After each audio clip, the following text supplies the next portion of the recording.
Heal Me Jesus라는 제목으로 말씀 같이 보기 원합니다. 예수님, 나를 고쳐주세요. 고쳐주세요. 예수님. 이 제목이 어제 무슨 말씀을 하나님 증거할 거야 할 때 계속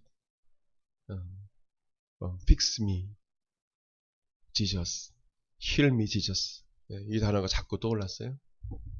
나를 고쳐주세요. 나를 치료해주세요. 나를 고쳐주세요. Fix me, heal me. 한마디로 이 설교 제목이 저에게 이렇게 다가왔습니다. 나를 좀 수리해주세요. 나의 고장난 나의 신앙생활을 좀 하나님 수리해주시면 좋겠습니다. 우리 성도들도 하나님 수리해주셨으면 좋겠습니다. 누구와 같이? 사도 바울과 같이 좀 주님께서 다메섹에서 사도 바울을 고쳐주셨던 것처럼 저 좀 수리해주세요. 고쳐주세요. 좀 고정해주세요. 제대로 작동할 수 있도록 마치 자동차가 잘 움직이듯이 아무 문제 없이 먼 거리를 차가 갈 수 있는 것처럼 그렇게 저를 수리해주세요. 주님의 일을 할 수 있도록 시동이 걸릴 수 있도록 그런 마음이 좀 들었습니다. 오늘 성경에 나와 있는 이 사도 바울의 이 변화는 여러분들 잘 아시는 그런 말씀이에요. 사도 바울이 다메섹에서 주님을 만나기 전에 어떠한 일이 일어났습니까? 스데반 집사님은 돌에 맞아 돌아가셨어요. 심각한 상황이었어요. 예수 믿는 사람, 예수 그리스도의 복음을 증거한 사람은 그냥 돌에 맞아 죽었어요. 여러분, 이게 우리가 지금 그냥 문서적으로 그냥 글로 읽으니까 그렇죠. 얼마나 심각한 상황입니까? 그렇죠? 예수 믿는 사람이 복음 전하면 유대인들이 와서 돌을 쳐 죽이는 거예요. 그 일이 있고 나서 뭐냐면 복음이 오히려 막히냐 그렇지 않고 오히려 복음이 더 증거되기 시작합니다. 사람들이 흩어져요. 흩어져서 예수 그리스도의 복음을 증거하게 돼요. 여러분 어떤 큰 핍박과 환난 중에도 성령 하나님은 우리들 가운데 역사하시고 지금도 일하시고 계십니다. 아무리 한국교회에 어떤 소망이 없다라고 말해도 하나님의 사람들이 있고 남은 자 렘넌트 그루터기 같은 크리스찬들이 있어요. 하나님은 큰 핍박과 어려움이 있어도 성령님은 역사하십니다. 사람이 막을 수 없어요. 교회 불을 질러도 안 됩니다. 믿는 자를 죽여도 안 돼요. 성령님이 역사하시기 때문에 그리스도의 복음은 증거되게 되어 있습니다. 이 일 외에 놀라운 일들이 일어납니다. 유대뿐만 아니라 예루살렘뿐만 아니라 예루살렘 큰 복음의 소동이 일어났습니다. 놀라운 복음의 확산이 일어나기 시작했어요. 그뿐만 아니라 사마리아의 빌립 집사라는 분이 집사님이에요. 일반 성도예요. 그분이 사마리아에 큰 집회를 합니다. 큰 집회를 할 때 놀라운 기적과 역사가 사마리아에 일어나기 시작합니다. 주님께서 빌립 집사님을 사용하시는 거예요. 여러분 목회자만 주님이 사용하시는 게 아닙니다. 성도들을 주님이 사용해 주셔요. 우리 한국 교회는 너무 유교적인 어떤 그런 게 영향을 받았기 때문에 토착신앙적인 그런 게 있기 때문에 목사의 어떤 권위만 내세우고 성도들은 그냥 수동적이 됐어요. 그렇지 않습니다. 요즘 많이 변화됐죠. 성경에 2000년 전에 어떤 일이 일어났습니까? 어떤 일이 일어났어요? 일반 집사님이 성도예요. 성도가 일반 집사님이 뭐냐면 집회를 하는 거예요. 그리고 안수한 즉 귀신이 떠나가고 병자가 치료되는 거예요. 우리 교회 안에 이런 일들이 여러분을 통해서 일어나기를 예수님을 축원드립니다. 목회자만 하는 게 아니에요. 여러분들 주변에 힘든 사람들, 병 있는 사람들 치유 인사만 인사하는 게 아니에요. 사랑을 가지고 정말 그 영혼을 사랑하는 마음만 있으면 아픈 곳에 손을 얹고 기도해 줄 수 있는 여러분 되길 바랍니다. 심지어는 빌립 집사님은 지사님들이 침례도 줬어요. 이게 교회적으로 질서 있게 잘해야 되겠죠. 임명받은 자들이 해야 되겠죠. 우리 한국 교회는 그런 일이 일어났다가는 이단 소리 듣죠. 그러나 이 초대교회 시대에는 지사님들이 안수를 줬어요. 침례를 줬어요. 침례를. 이런 놀라운 역사가 일어나요. 근데요, 이뿐만 아니라 성도를 통해 놀라운 기적이 일어날 뿐만 아니라 더 놀라운 일이 일어났습니다. 그것은 뭐냐면 이 당시에 가장 예수 믿는 사람들을 핍박하고 감옥에 가두고 심지어는 죽였다고 말합니다. 사도 바울이 그렇게 고백해요. 스데반 집사님 죽을 때 죽이는 자들의 그 청년들의 옷을 맡았던 사람이에요. 하나님께서 이 사도 바울을 변화시켜 주셔요. 엄청난 일이죠. 어디서 영장을 발부받았습니까? 예루살렘에서 영장을 발부받아가지고 다메섹에 있는 유대인들을 결박해가지고 예루살렘에 데려와서 감옥에 같이 갖게 해서 또 그들을 죽이기 위해서 영장을 발부받아서 다메섹을 가는 거예요. 여러분, 사울은 어떤 사람입니까? 한마디로 말하면 대단한 사람입니다. 대학 도시요 행정과 상업의 중심지인 길리기아 다소 출신이에요. 철저한 유대인 생활 교육을 받았습니다. 로마는 심의권을 가진 가정에서 태어난 특권을 누렸습니다. 유명한 랍비 율법학자 가말리엘의 제자였습니다. 그는 어느 누구보다도 유대교에 열심히 있는 자였습니다. 갈라디아서 1장 13절 14절에 내가 이전에 유대교에 있을 때에 행한 일을 너희가 들었거니와 하나님의 교회를 심히 박해하여 멸하고 내가 내 동족 중 여러 영갑자보다도 유대교를 지나치게 믿어 내 조상의 전통에 대하여 더욱 열심히 있었으나 열심히 율법을 지키고 그 율법의 완전한 자요 열심히 있는 사람이었다. 빌립보서 3장 5절에서 6절 말씀 보게 되면 나는 8일 만에 할례를 받고 이스라엘 족속이요 베냐민 지파요 히브리인 중에 히브리인이요 율법으로는 바리새인이요 열심으로는 교회를 박해하고 율법에 의로는 흠이 없는 자라. 스스로가 흠이 없을 정도로 이렇게 율법에 전통한 사람이었어요. 그러나 그가 가지고 있는 지식과 학문과 재능을 그는 하나님의 영광을 위해 쓰지 못했습니다. 여러분, 아무리 신학적인 지식과 아무리 성경 지식이 있으면 무엇합니까? 그것이 하나님의 영광을 위해서 예수님의 영광을 위해서 사용되지 않는다면 무슨 소용이 있습니까? 그는 예수님을 거부했고 예수님 믿는 자들을 경멸했습니다. 그는 그의 열정과 열심을 예수 믿는 자를 핍박하는 데 썼어요. 이 사울은 행동하는 사람이었습니다. 마음만 먹으면 적극적으로 행동하는 사람이었습니다. 예수님을 따르는 자들을 위협하고 죽이려는 마음으로 가득했습니다. 그래서 자신이 먼저 대제사장에 가서 예수 믿는 사람을 잡아오기 위해 다메섹에 가져갈 공문을 먼저 청했습니다. 주세요. 제가 가서 잡아올게. 체포영장을 발부받은 거예요. 이때 당시에 이러한 사울이 예수를 믿고 변화된다는 것은 상상하기도 힘든 일이었습니다.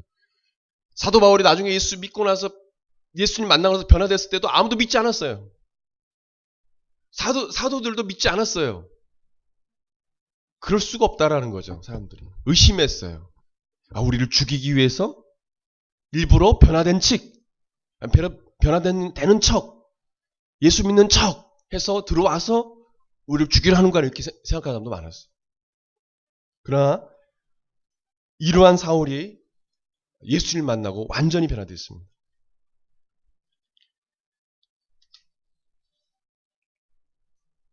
다메섹은 유대인이 그때 당시 5만 명 정도 살고 있는 그런 소도시였습니다. 수리아의 수도였습니다. 거기에는 예수 믿는 사람들이 많이 있었어요. 다메섹을 가는 그 길에 호련히 하늘로부터 빛이 비쳤습니다. 누구에게요? 바로 사울에게 빛이 비쳤어요. 사울은 눈을 뜰 수가 없었어요. 너무 강한 빛이기 때문에. 강한 빛이기 때문에. 그렇게 기세 등등하고 두려울 것 없었던, 또 강팍하고 교만했던 사울이 그 빛 가운데 그는 무릎을 꿇고 그 예수님 앞에 엎드렸습니다. 그가 땅에 엎드려졌다고 성경은 말합니다. 이 엎드려져라는 단어는 헬라어로 패손이라는 단어인데, 이 단어의 뜻은 초자연적인 현상에 대한 반사적이면서 두려움에 휩싸인 즉각적인 반응이라고 그렇게 해석을 합니다. 너무도 놀라서, 너무 두려워서 벌벌벌 떨면서 엎드러진 거예요. 그 교만한 바울이, 강박한 바울이 예수님의 그 능력 앞에, 예수님의 그 권세 앞에 그는 엎드려진 것입니다. 같이 가던 사람들은 소리를 듣고 말을 못하고 두려워 서 있었습니다. 사도 바울은 예수님의 음성을 듣습니다. 사울아, 사울아, 내가 어찌하여 나를 박해하느냐. 이 말씀은 너는 왜 나를 거부하고, 너는 왜 나를 다른 자들을 핍박하고 괴롭히느냐? 왜 내 백성을 괴롭히냐? 이거예요. 여러분, 지금도요, 순교하는 사람들도 수십만 명이 돼요. 괴롭힘 당하는, 핍박당하는 사람들 많아요. 크리스찬들. IS에게, 극단적인 이슬람주의, 순위파들. 제가 알기로는 최근 몇 년 전에 몇 년 이후인가요? 최근에 2만 명이 넘는 IS 사람들이 회개하고 이슬람 사람들이 예수님을 만나고 돌아왔다는 거예요. 지금도 지하에서 예배드리는 이슬람 크리스찬들이 있습니다. 이슬람 섬겼던 사람들, 변화된 크리스찬들이 있어요. 놀랍습니다. 그와 같이 예수님이 사도 바울에게 나타난 거예요. 똑같이 말씀하세요. 이슬람, IS 거기서 개종한 사람들, 그들이 어떻게 개종할 수 있습니까? 수많은 믿는 사람들을 죽였던 사람들인데 예수님이 직접 나타나신 거예요. 똑같이 말하는. 왜 우리 믿는 하나님의 백성들 왜 괴롭히느냐? 왜 핍박하느냐? 그 음성 앞에 벌벌벌 떨고 엎드려진 거예요, 사람들이. 이 사람들이 예수 보지 않고는 못 믿으니까.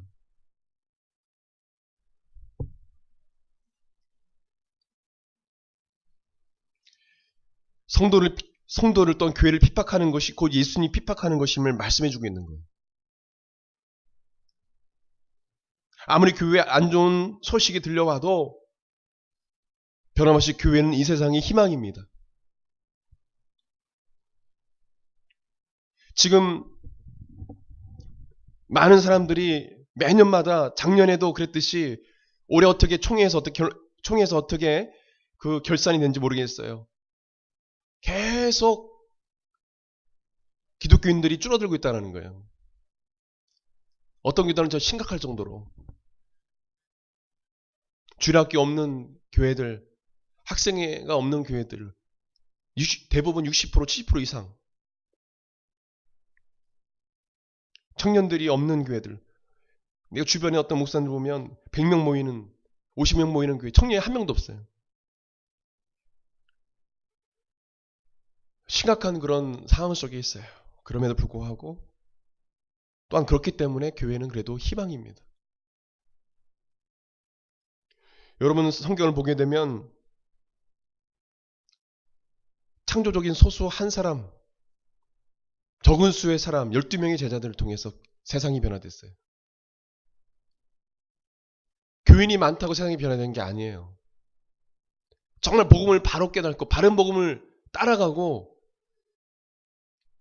정말 예수님을 진정으로 따라가는 그 창조 소수에 의해서 이 세상이 변화되는 거예요.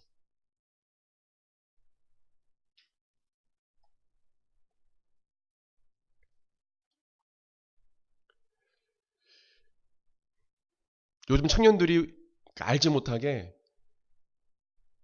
간접적으로 뱀처럼 그렇게 모르게 청년들의 어떤 생각 속에 많이 이 사탄의 사상과 그런 문화들이 많이 들어왔어요. 알지 못하게. 그런 상황에서 교회에 와서 하나님 말씀을 들을 때 그 말씀을 순종하기보다 오히려 튕겨서 나가죠. 찬양도 되지 않습니다. 거기에 찌들려 있기 때문에. 교회를 찾아다녀도 만족감이 없어요. 교회에 옮기면 뭐 만족감이 있습니까?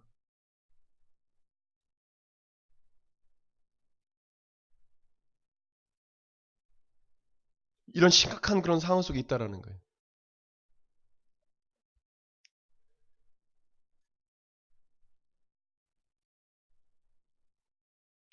예수님께서 교회를 얼마나 사랑하시는지 우리에게 말씀해 주고 있는 거예요. 여러분도 교회를 사랑하시길 바랍니다.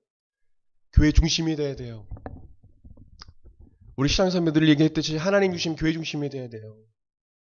교회에 열심히 모여야 돼요. 와서 열심히 기도해야 돼요. 공예배에도 열심히 와서 하나님 앞에 기도하고 매달려야 돼요. 주님을 찾아야 돼요.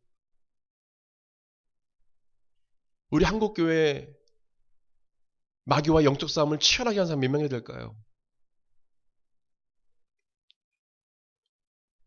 과연 몇 사람이 될까요?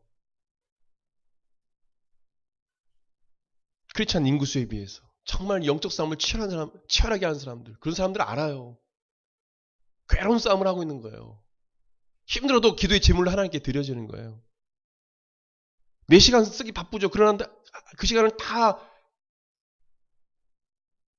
내려놓고 하나님 앞에 기도하는 거예요. 영적 싸움을 하고 있는 거예요. 그 크리스찬들이 영적 싸움을 하니까 그나마 하나님께서 이 나라에게 긍휼을 베푸시는 거예요. 그걸 알아야 돼요. 여러분들이 그런 영적 싸움을 치열하게 하는 여러분들에게 예수님을 축원드립니다. 주님은 교회를 너무 사랑하시기 때문에 사울에게 그 얘기를 하는 거예요. 왜 핍박하느냐. 바울은 주여 누구시니까?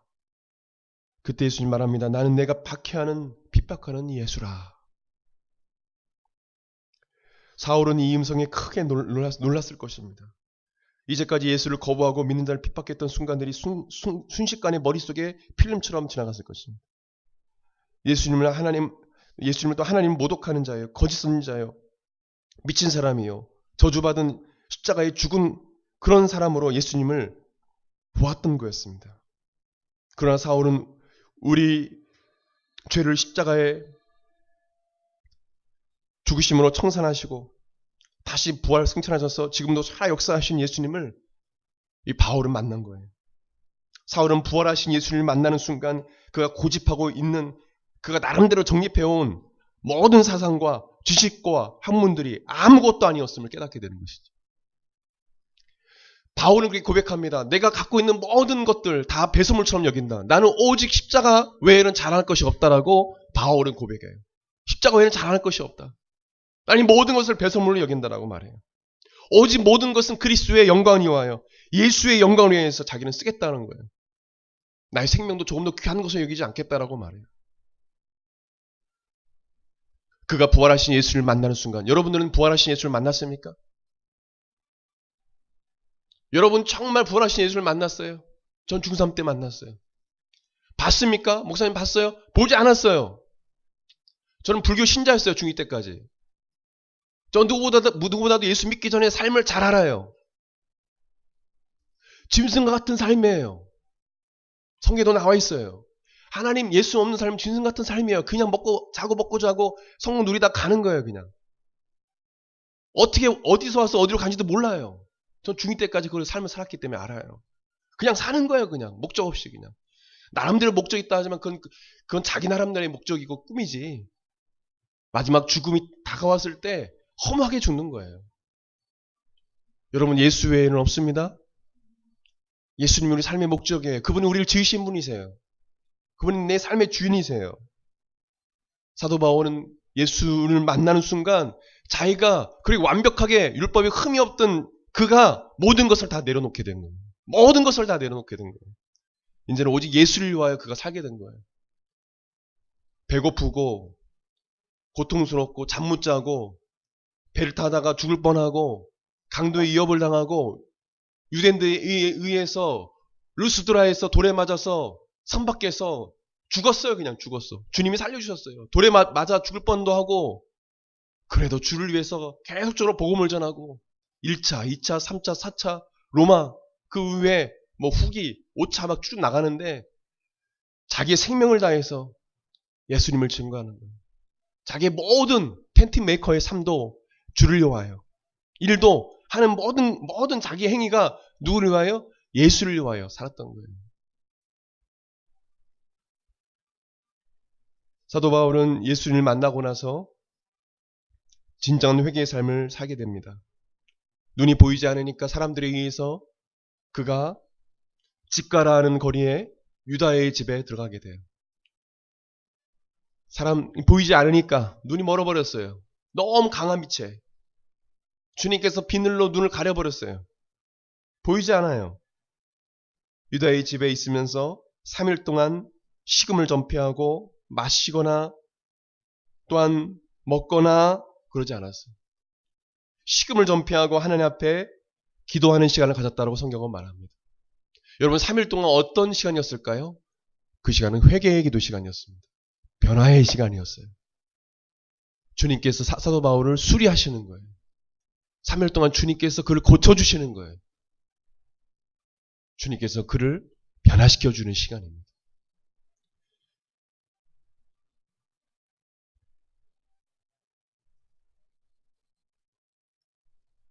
여러분 우리 신앙생활도 사도 바울이 가졌던 3일 동안의 회개의 시간과 깨어짐의 시간이 필요합니다. 저를 따라서 고백드릴까요? 하나님은 깨어진 자들을 사용하신다. 나의 교만이 깨어진 사람, 나의 고집이 깨어진 사람, 내가 주인의 삶이 깨어진 사람,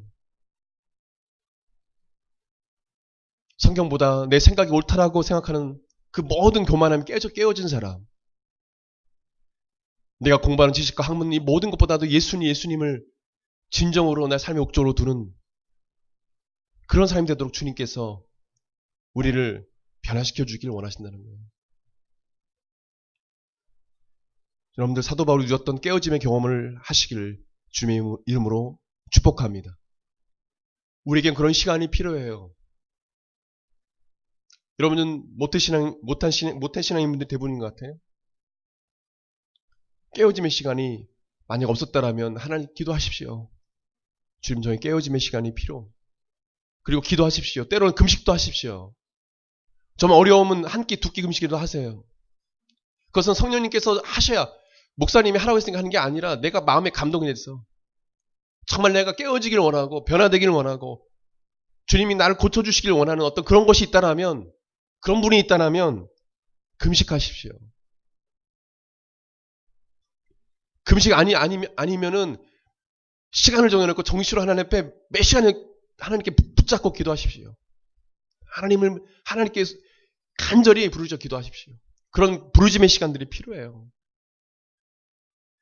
여러분 하나님을 진정으로 예수님을 경험하지 않는 신앙생활은 힘이 없어요. 병들면 하나님 원망해요.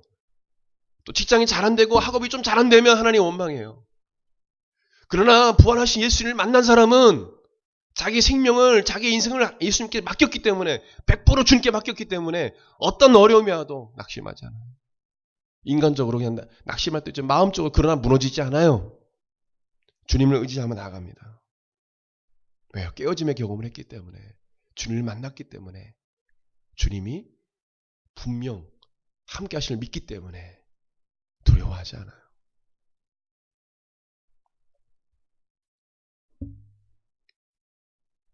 예수님께서 예수님의 제자인 아나니아라는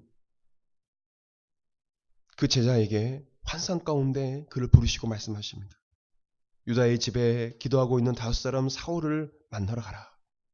그리고 그에게 안수하여 다시 보게 하라. 그러나 아나니아의 대답은 즉각적인 순종의 모습이 아니었어요.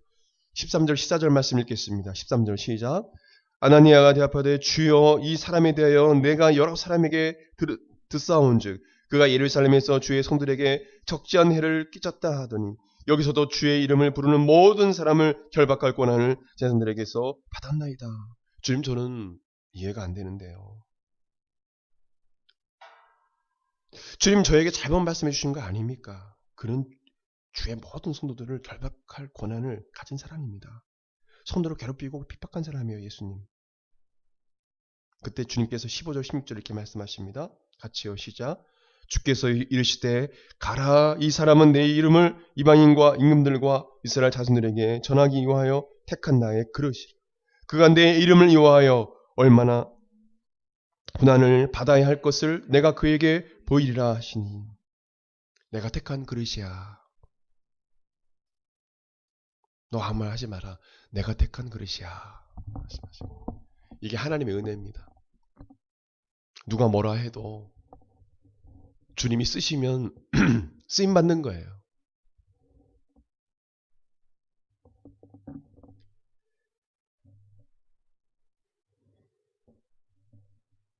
그래서 저도 포기하지 않습니다. 우리 교회에 뭐 어려운 일이 있었지만은 그 영혼을 포기하지 않아요. 그 영이 죽을 때까지 포기하지 않아요. 저는 끝까지 기도할 거예요. 돌아오기를, 주님께로 돌아오기를. 교회에 돌아오는 것보다 더 중요한 것은 그가 예수님께로 돌아오는 거예요. 난 주변에 믿지 않은 사람들을 위해서 기도하는 영혼들까지 포기하지 않습니다. 죽을 때까지 포기하지 않습니다. 주님께로 돌아오기를. 왜요? 주님은요, 못하실 분이 아니에요. 주님이 원하시면 못하실 분이 아니에요. 여러분, 사울도 변화시켜 주신 분이십니다. 사울도 변화시켜 주신 분이세요.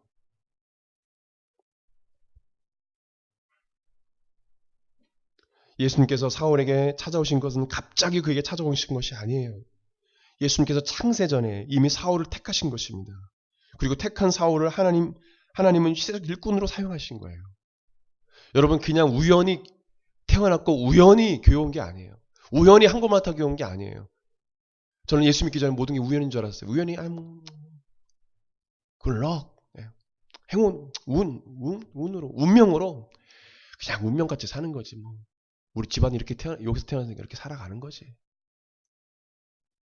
아니에요. 우연은 아니에요. 우연이 없어요. 에베소서 1장 4절에서 6절 말씀, 하나님이 이렇게 말씀하십니다. 성경은 이렇게 말해요. 곧 창세전에 그리스도 안에서 우리를 택하사 우리로 사랑 안에서 그 앞에 거룩하고 흠이 없게 하시려고 그 깊으신 뜻대로 우리를 예정하사 예수 그리스도로 말미암아 자기의 아들들이 되게 하셨으니 이는 그가 사랑하신 자 안에서 우리에게 거저 주시는 바 그의 은혜의 영광을 찬송하게 하려는 것이라. 주님께서 이미 우리를 택하셨다는 거예요. 10년은 시편 말씀에 우리가 형질을 이루기 전에 주님께서 아셨다고 했어요. 뱃속에, 어머니 뱃속에서 우리가 형질을 이루기 전에 주님이 아셨다고 했어요. 그냥 온 게 아니에요, 이 땅에.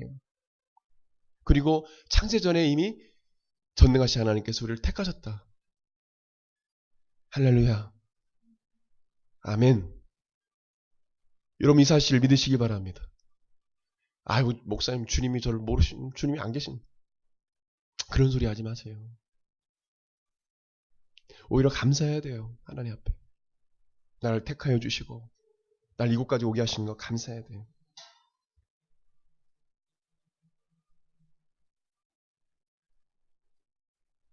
요한복음 15장 16절에는 이렇게 기록합니다. 예수님께서 말씀하십니다. 너희가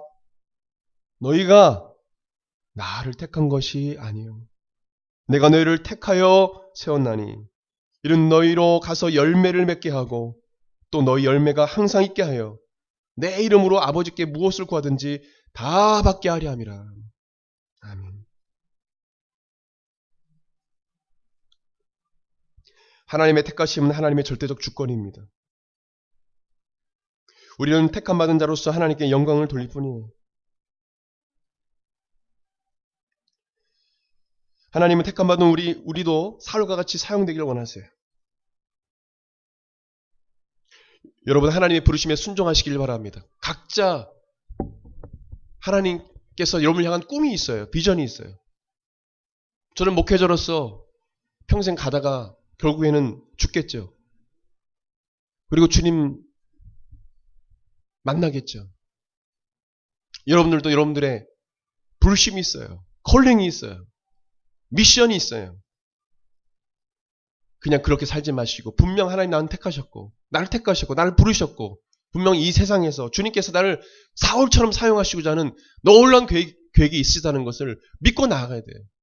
결코 사탄이 주는 어떤 유혹에 절망하거나 낙심하지 말아야 돼요. 너희가 낙심하지 말지니 주님께서 말씀해 포기하지 않으면 때가 이르매 거두리라 말씀하셨어요.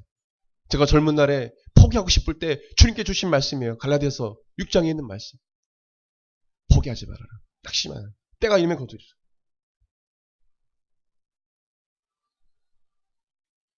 말씀을 마무리하기 원합니다.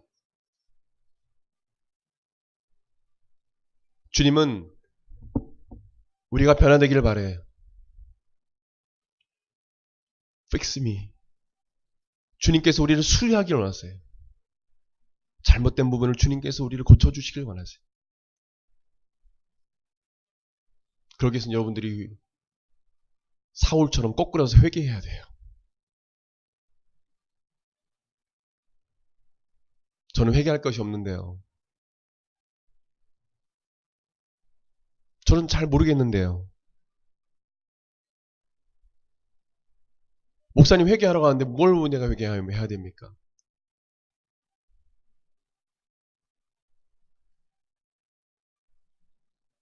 그러면 가슴을 치며 회개하며 늘 기도하는 사람들은 무슨 미친 사람입니까? 큰 교회를 하면서 어떤 분은 신실한 주회종은 가슴을 치면서 매일 눈물로 보내는 사람은 미친 사람이에요? 네?